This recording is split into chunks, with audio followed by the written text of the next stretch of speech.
Hey everyone, this is Evan from Delta Triggers. Today I want to talk to you about the Glock Slimline models. So the most common or most popular Slimline models are 42, and then you get in, so that's in .380, and then you get the 9mm, which is the Glock 43, which is what this is. You get a Glock 43X and a Glock 48. So all of these pistols come with a standard connector. Let me show you here. So this has no markings on the back. It is like almost 90 degrees, if not 90 degrees. And I mean, it's designed for self-defense. So it has a very harsh wall, and it's heavy. You know, you're looking at anything 5.5 to 6 pounds break, and you know that's fine considering it's a self-defense pistol. You know, it's not really meant for anything else. However, there are things that we can do to improve upon the system as a whole. So you're going to have the same things. You're going to have, grit. It's not going to be smooth, and more so in the slimline models. I've noticed, compared to the more full-size models, that grit and that harshness and stuff is actually more prominent in the slimline models. So a couple of things that we do. Number one is we can change a connector. So we can put in a minus connector.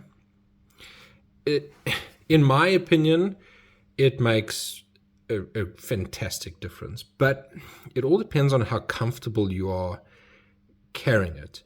So with all the work that I do in putting in a minus connector, it breaks at around 4 pounds. Maybe 3.9, somewhere there.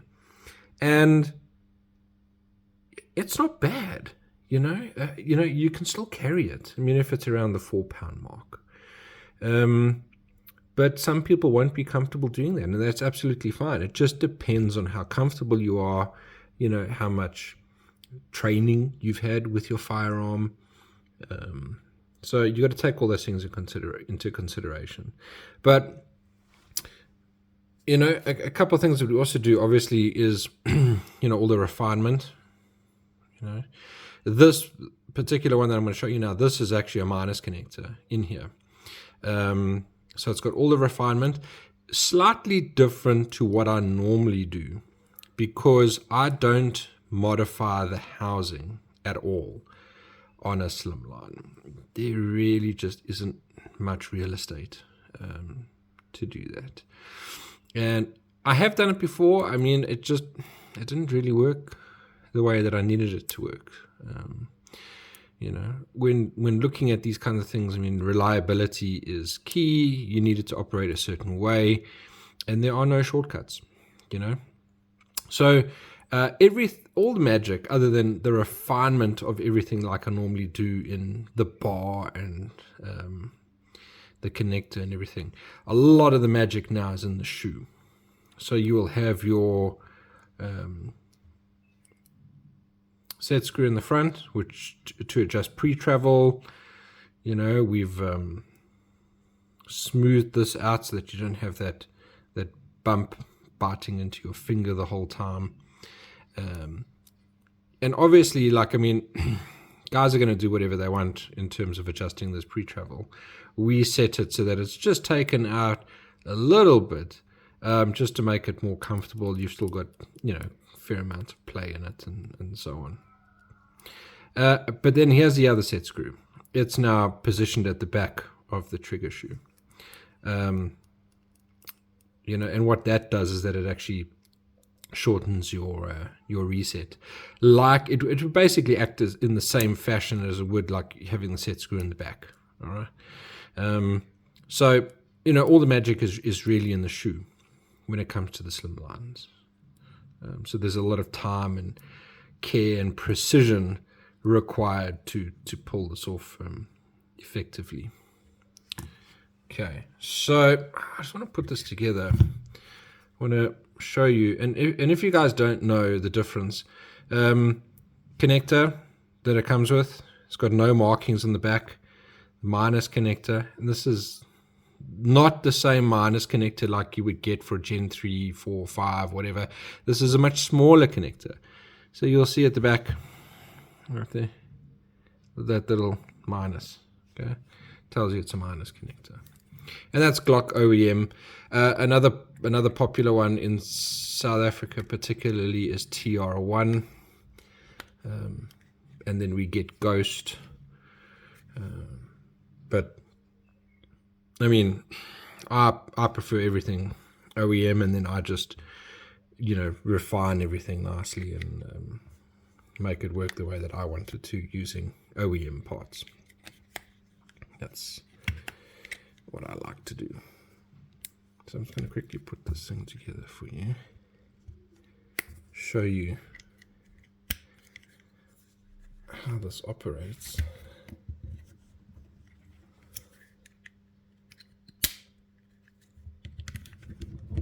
If this would just behave itself. Okay, so that's together. Let's move this out of the way.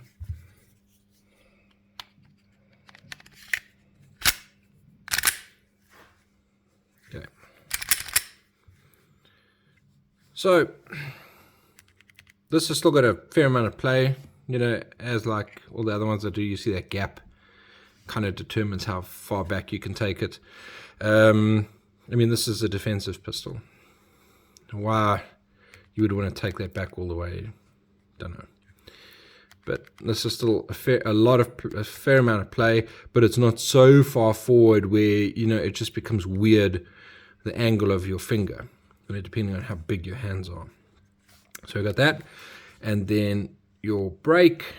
And the thing is, like normally on a minus connector, you got more of a rolling brake, on the bigger Glock models. This doesn't really have that too much. It's more of a, like, you get that little bit of creep, and then it's pretty solid. And then, obviously we take out all of the over travel. So like,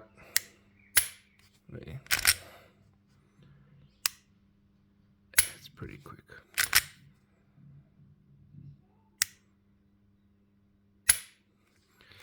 We can do a lot more on the bigger Glocks, but you're going for something different on those. I mean, like I keep saying, this is a self-defense pistol, so it's pretty quick. This minus connector is pretty nice. I really like it. I love running this with the minus connector and everything refined, like the way that I'm showing you right now. So a little bit of creep, you can see that, and then boom. That's not too bad. And that's, yeah. So that's how I like it. That's a little bit more on the Slimline models. This is what you can accomplish. So yeah. Thank you.